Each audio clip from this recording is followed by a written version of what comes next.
नमस्कार, मैं हूं शशि। आइए झारखंड के टॉप 25 प्रमुख खबर जानते हैं। झारखंड की सबसे बड़ी मुठभेड़ में 8 हार्डकोर नक्सली ढेर। बोकारो में नक्सलियों के खिलाफ चलाए गए ऑपरेशन डाका बेड़ा के तहत पुलिस ने सोमवार तड़के भीषण मुठभेड़ में 8 हार्डकोर नक्सलियों को ढेर कर दिया है। मारे गए नक्सलियों में भाकपा माओवादी सेंट्रल कमेटी सदस्य 1 करोड़ के इनामी प्रयाग मांझी उर्फ विवेक, सैक सदस्य अरविंद यादव और जोनल कमांडर साहेब राम मांझी समेत 2 महिला नक्सली भी शामिल हैं। पुलिस के भारी पड़ने पर अन्य नक्सली भाग खड़े हुए। यह मुठभेड़ ललपनिया ओपी क्षेत्र स्थित चोरगांवा के सोसो टोला जंगल में अहले सुबह करीब 5:30 बजे शुरू हुई है। करीब 2.5 घंटा चली मुठभेड़ में पुलिस ने SLR इंसास राइफल समेत भारी संख्या में हथियार भी बरामद किए हैं। फिलहाल फरार नक्सलियों की टोह में पूरे इलाके में सघन तलाशी अभियान चलाया जा रहा है। अन्य मृत 5 माओवादियों की पहचान के लिए भी पुलिस आगे की कार्रवाई कर रही है। जानकारी के अनुसार झारखंड पुलिस को गुप्त सूचना मिली थी कि शीर्ष नक्सली 1 करोड़ का इनामी प्रयाग मांझी अपने दस्ते के साथ लोगू पहाड़ इलाके में ठहरा हुआ है। गुमला डीसी को प्रधानमंत्री एक्सीलेंस अवार्ड। गुमला जिले को एक बार फिर राष्ट्रीय स्तर पर बड़ी उपलब्धि मिली है। दिल्ली में ही सिविल सेवा दिवस समारोह में गुमला डीसी कर्ण सत्यार्थी को प्रधानमंत्री award for excellence in public administration से सम्मानित किया गया। यह पुरस्कार वर्ष 2023 के लिए जिले के समग्र विकास और नवाचार पहलों में उत्कृष्ट प्रदर्शन के लिए दिया गया है। यह लगातार दूसरी बार है जब गुमला को यह प्रतिष्ठित पुरस्कार मिला है। गुमला को 12 प्रमुख योजनाओं में बेहतरीन क्रियान्वयन, नवाचार और प्रभावशाली कार्यों के लिए चुना गया। सम्मान समारोह में डीसी सत्यार्थी ने गुमला की 2 प्रमुख नवाचार पहलों का उल्लेख किया। उन्होंने पुरस्कार का श्रेय जिला प्रशासन की टीम को दिया है। युवा कांग्रेस ने ईडी ऑफिस घेरा, कई हिरासत में। झारखंड प्रदेश युवा कांग्रेस के कार्यकर्ताओं ने सोमवार को ईडी कार्यालय का घेराव और प्रदर्शन किया है। केंद्र की नरेंद्र मोदी सरकार पर कांग्रेस की सोनिया गांधी और नेता प्रतिपक्ष राहुल गांधी को फर्जी मुकदमों में फंसाने की साजिश का आरोप लगाया है। प्रदर्शन करने के आरोप में कांग्रेस विधायक दल के नेता प्रदीप यादव, युवा कांग्रेस के अध्यक्ष अभिजीत राज समेत कई नेताओं को डोरंडा थाना ने हिरासत में लिया है।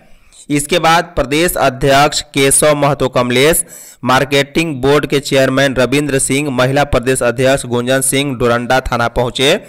निजी मुचलके के बाद सभी को छोड़ा गया। प्रदर्शन में युवा कांग्रेस के उज्जवल तिवारी, सौरभ अग्रवाल, आफ्ताब आलम, देव शर्मा शामिल थे। क्षमता से ज्यादा बच्चों को स्कूल वैन में बैठाया तो होगी कार्रवाई। रांची में पुलिस और प्रशासन सोमवार को एक्शन में दिखे। 4 ऐसे मुद्दों पर कार्रवाई की चेतावनी दी है जो हर किसी के जीवन के लिए जरूरी है। स्कूलों को लेकर प्रशासन ने 2 निर्देश दिए हैं, तो वहीं जमीन और बालू का खेल करने वालों को भी सख्त हिदायत दी गई है। रांची पुलिस ने बसों वैन में क्षमता से अधिक बच्चों को लाने जाने वाले के खिलाफ कार्रवाई करने के निर्देश दिए हैं। साथ ही ऐसे वाहनों को जब्त करने की भी बात कही। ये निर्देश दक्षिणी छोटा नागपुर रेंज के आईजी अखिलेश झा ने सोमवार को ट्रैफिक पुलिस के अधिकारियों के साथ बैठक में दिए हैं। उन्होंने ट्रैफिक पुलिस के काम की समीक्षा में कहा है कि ड्यूटी में लापरवाही बरतने वाले पुलिसकर्मियों पर सीधी कार्रवाई की जाएगी। आईजी ने कहा है कि शहर के चौक चौराहों को हर हाल में जाम मुक्त बनाए। इसके लिए चौराहों के पास किसी भी हाल में वाहनों की पार्किंग नहीं होने दे। म्यूटेशन आवेदन बिना उचित कारण रद्द करने की होगी जांच। बिना उचित कारण दाखिल खारिज के रद्द किए जाने आवेदनों की जांच होगी। इसमें दोषी पाए जाने पर पदाधिकारियों के खिलाफ विभागीय कार्रवाई भी होगी। रांची के उपायुक्त मंजुनाथ भयंत्री ने सोमवार को समाहरणालय में समीक्षा बैठक में ये निर्देश दिए हैं। नामकुम, कांके, रातू शहर एवं अन्य अंचलों में राजस्व कार्यों पर विशेष ध्यान देने को कहा। उन्होंने सभी अंचल अधिकारियों को दाखिल खारिज के मामले समय पर निपटाने को कहा। ज्यादा लंबित वाले अंचलों की सूची बनाने को कहा। बिना जायज कारण के आवेदन रद्द नहीं करने की भी हिदायत दी। ऑनलाइन पंजी 2K डिजिटलाइजेशन में सुधार के लिए भी अपर समाहर्ता को निर्देश दिए हैं। वहीं अबुआ आवास की समीक्षा में डीसी ने तैयार आवासों में लाभुकों को प्रवेश के निर्देश उप विकास आयुक्त को दिए। वहीं मैया योजना में जिन लाभुकों की मार्च की राशि नहीं गई है उस पर एक्शन प्लान बनाने को भी कहा है। वहीं ध्वनि प्रदूषण रोकने के लिए भी सभी धर्म के प्रतिनिधियों के साथ बैठक कर डीजे पर हाई कोर्ट के आदेश का पालन कराने को कहा है। बरसात के पहले नक्सल मुक्त होगा झारखंड का सरंडा। बोकारो में मुठभेड़ में मिली सफलता के बाद डीजीपी अनुराग गुप्ता ने पुलिस व सीआरपीएफ अधिकारियों की मौजूदगी में प्रेस वार्ता की है। डीजीपी ने कहा है कि मार्च 2026 में केंद्र सरकार ने माओवादी खत्म करने की डेडलाइन तय की है, लेकिन झारखंड पुलिस बरसात के पूर्व सरंडा इलाके में माओवादियों का खात्मा कर देगी। डीजीपी ने कहा है कि माओवादियों के लिए लुगु पहाड़ी के मुठभेड़ की घटना एक सबक है। इस घटना से सबक लेते हुए उन्हें सरकार के सरेंडर नीति के तहत मुख्य धारा में जुड़ना चाहिए। डीजीपी ने कहा है कि राज्य में अब प्रत्येक सक्रिय नक्सली का लोकेशन पुलिस के पास है। वह किससे मिलते हैं, कहां से लेवी वसूलते हैं, उनकी गतिविधियां कहां कहां तक होती है, ये जानकारी उपलब्ध है। माओवादी अब बच नहीं सके हैं। वहीं प्रेस वार्ता में एडीजी अभियान Sanjay Anand Latkar, CRPF IG Saket Singh, IG विशेष शाखा Prabhat Kumar, DIG Jaguar Indrajit Mahatha, DIG SIB Chandan Jha भी मौजूद थे। डीजीपी ने बताया कि नक्सलियों के इनाम की पूरी राशि इसमें शामिल जवानों को मिलेगी। झारखंड में कल से हीट वेव का येलो अलर्ट जारी। राजधानी समेत झारखंड के विभिन्न हिस्सों में गर्मी बढ़ने की संभावना जाहिर की गई है। मौसम विभाग ने बुधवार से 4 दिनों के लिए राज्य के विभिन्न हिस्सों में उमस की गर्मी के साथ कुछ हिस्सों में गर्म लहर चलने का येलो अलर्ट जारी किया है। झारखंड के अधिकांश हिस्सों में अधिकतम और न्यूनतम तापमान दोनों सामान्य औसत से 3 डिग्री अधिक चल रहे हैं। राज्य में पिछले 24 घंटे के दौरान अधिकतम तापमान में तेजी से वृद्धि हुई है। राज्य के विभिन्न जिलों के अधिकतम तापमान में 1 से 4 डिग्री तक की वृद्धि हुई। वहीं मेदिनीनगर का तापमान राज्य में सर्वाधिक रहा। यहां अधिकतम तापमान 43.6 डिग्री सेल्सियस दर्ज किया गया। यह तापमान सामान्य से करीब 3 डिग्री अधिक है, जबकि रांची का अधिकतम तापमान 38.6 डिग्री सेल्सियस दर्ज किया गया है। ड्रॉप आउट बच्चों को 10 मई तक स्कूल से जोड़े। झारखंड में बैक टू स्कूल RUAR 2025 अभियान की सोमवार से शुरुआत हो गई है। इसके तहत 10 मई तक ड्रॉप आउट और अनामांकित बच्चों को स्कूल से जोड़ा जाएगा। अभियान की शुरुआत झारखंड शिक्षा परियोजना निदेशक शशि रंजन ने वर्चुअल बैठक के साथ की। राज्य स्तरीय वर्चुअल बैठक में राज्य कार्यक्रम पदाधिकारी ममता लकड़ा, धीर सेन सोरेंग समेत सभी जिलों के जिला शिक्षा पदाधिकारी, जिला शिक्षा अधीक्षक, सहायक जिला कार्यक्रम पदाधिकारी और राज्य कार्यक्रम पदाधिकारी शामिल हुए। शशि रंजन ने कहा है कि बैक टू स्कूल कैंपेन का उद्देश्य स्कूलों में 100% नामांकन सुनिश्चित कराना है। साथ ही ड्रॉप आउट बच्चों और आउट ऑफ स्कूल बच्चों को शिक्षा के मुख्य धारा से जोड़ना है। राज्य स्तर से लेकर संकुल और विद्यालय स्तर तक इस अभियान का असर दिखना चाहिए। सरकार का फोकस लघु उद्योग लगाने पर वित्त मंत्री। सरकार का फोकस एरिया फूड प्रोसेसिंग और टेक्सटाइल यूनिट्स पर है। स्मॉल स्केल यूनिट की अधिक से अधिक स्थापना का प्रयास किया जा रहा है। राज्य में माइंस मिनरल की उपलब्धता को देखते हुए इससे आधारित छोटे उद्योग लगे, इसका भी प्रयास है। चैम्बर एक ब्लूप्रिंट बनाकर दे, उसे ग्राउंड स्तर तक क्रियान्वयन कराने का प्रयास किया जाएगा। ये बातें राज्य के वित्त मंत्री राधाकृष्ण किशोर ने सोमवार को कॉफी रैट चैम्बर कार्यक्रम में कही है। झारखंड चैम्बर द्वारा राज्य के औद्योगिक विकास पर चर्चा में वित्त मंत्री बोले, मैं चैम्बर से सीखने और जानने आया हूं कि राज्य की बेहतरी के लिए मुझे और क्या करना चाहिए।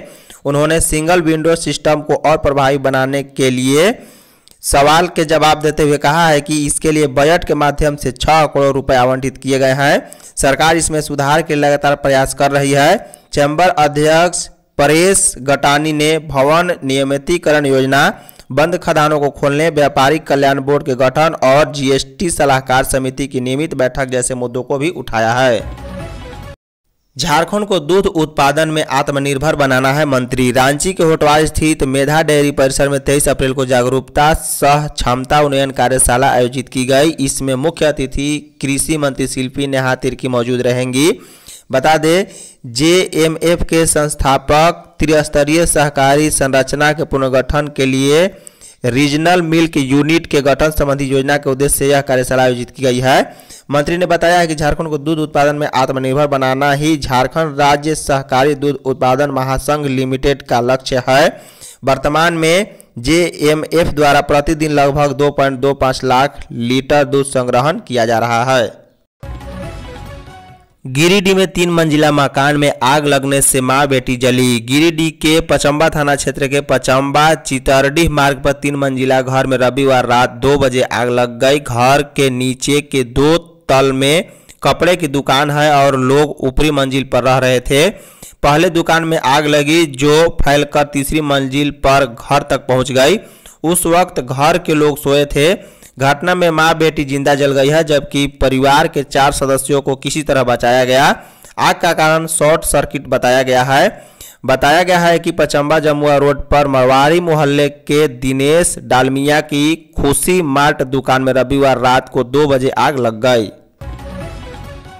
झारखंड की बेटियां चैंपियन, बेटे उप विजेता बने। 68वीं राष्ट्रीय स्कूली फुटबॉल प्रतियोगिता में झारखंड की बेटियों ने शानदार प्रदर्शन करते हुए स्वर्णिम सफलता पाई है। वहीं बालक टीम उप विजेता रही। मणिपुर में सोमवार को खेले गए खिताबी मुकाबले में झारखंड की बालिका टीम ने मेजबान मणिपुर को 2-0 से परास्त कर चैंपियन ट्रॉफी अपने नाम किया। झारखंड की ओर से फाइनल मुकाबले में पूजा कुमारी और रीना कुमारी ने 1-1 गोल किया है। वहीं बालक टीम को केरल के खिलाफ 3-1 से हार कर रजत पदक से संतोष करना पड़ा है। हालांकि बालक टीम का यह शानदार प्रदर्शन रहा। कई सालों से पदक बालक टीम के खाते में नहीं आया था। उन्होंने हर मुकाबले में अपना सर्वश्रेष्ठ दिया है और प्रतिद्वंदी टीमों को कई टक्कर दी है।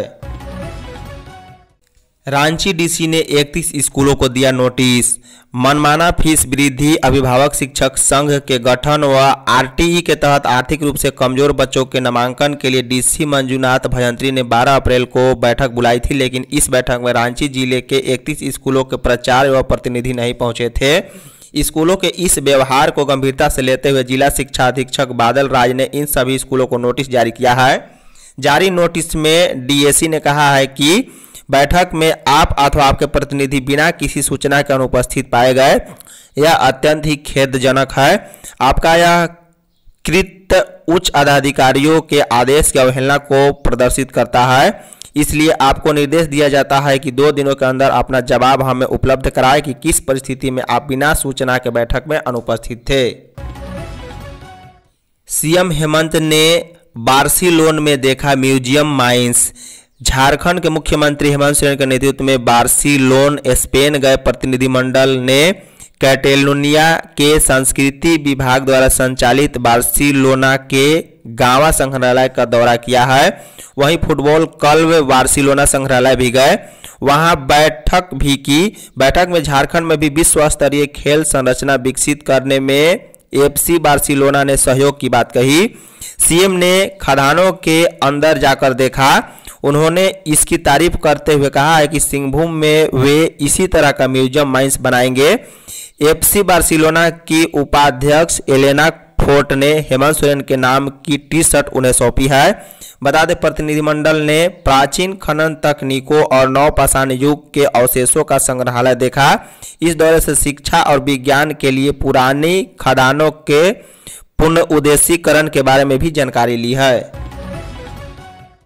सीएम हेमंत ने पोप फ्रांसिस के निधन पर जताया शोक। झारखंड के मुख्यमंत्री हेमंत सोरेन ने पोप फ्रांसिस के निधन पर गहरा शोक जताया। उन्होंने कहा है कि परम पावन पोप फ्रांसिस के निधन की खबर सुनकर बहुत दुख हुआ। रोमन कैथोलिक कलीसिया के धर्मगुरु पोप फ्रांसिस के निधन पर विधायक सुदीप गुड़िया ने भी शोक व्यक्त किया है। विधायक ने कहा है कि पोप फ्रांसिस का निधन विश्व के लिए एक अपूरणीय क्षति है। ईश्वर दिवंगत आत्मा को शांति प्रदान करे। पोप फ्रांसिस सभी धर्मों का सम्मान करते थे, इसके साथ ही पूरे विश्व में शांति और सौहार्द स्थापित करने के पक्षधर थे। उनके निधन पर हम सभी मर्माहत हैं। उनकी कमी हमेशा हम सबों को महसूस होगी। ईश्वर दिवंगत आत्मा को शांति प्रदान करे।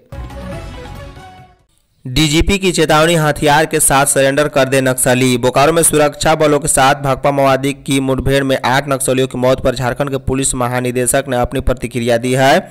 डीजीपी अनुराग कुमार गुप्ता ने 8 नक्सलियों को मार गिराने पर सुरक्षा बलों को शाबाशी देते हुए नक्सलियों को चेतावनी दी है कि वे हथियार छोड़ दे, पुलिस के सामने सरेंडर कर दे। अगर वे सरेंडर नहीं करते तो पुलिस उनके हर ठिकाने से वाकिफ है। उनकी हर गतिविधि पर पुलिस की नज़र है। हथियार के साथ घूमने वाले एक एक नक्सली का यही अंजाम होगा।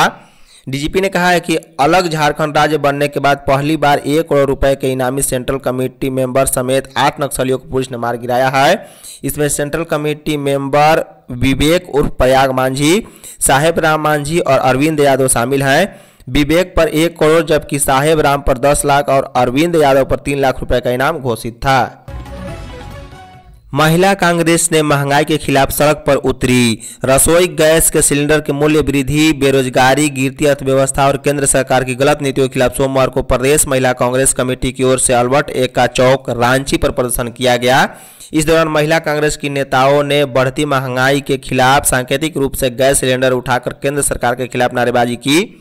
इस मौके पर महिला कांग्रेस अध्यक्ष गुंजन सिंह ने कहा है कि केंद्र की भाजपा सरकार ने बढ़ती महंगाई पर नियंत्रण लाने के मुद्दे से मुंह मोड़ लिया है।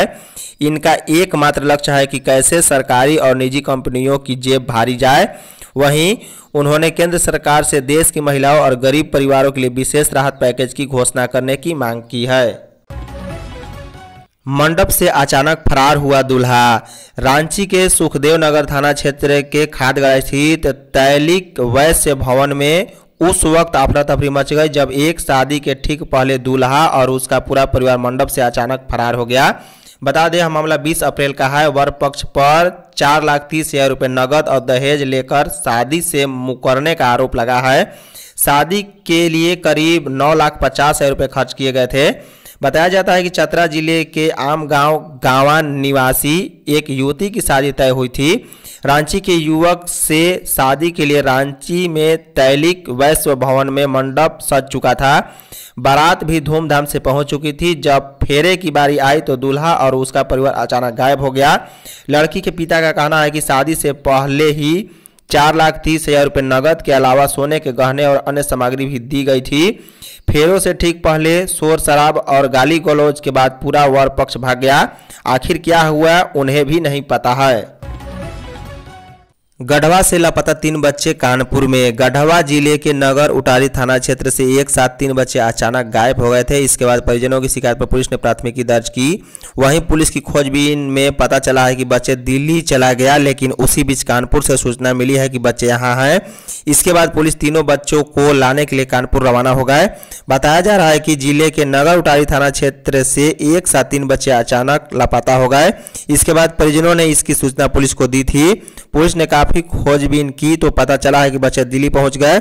आखिर बच्चे किसके बहकावे में दिल्ली गए या ह्यूमन ट्रैफिकिंग के शिकार हो गए, पुलिस इसकी जांच में जुट गई है। नगर उटारी शहर थाना क्षेत्र के डुबार टोला के ये 3 बच्चे जिशान राज, हैप्पी आलम एवं रोशन कुमार लापता हैं। धन्यवाद।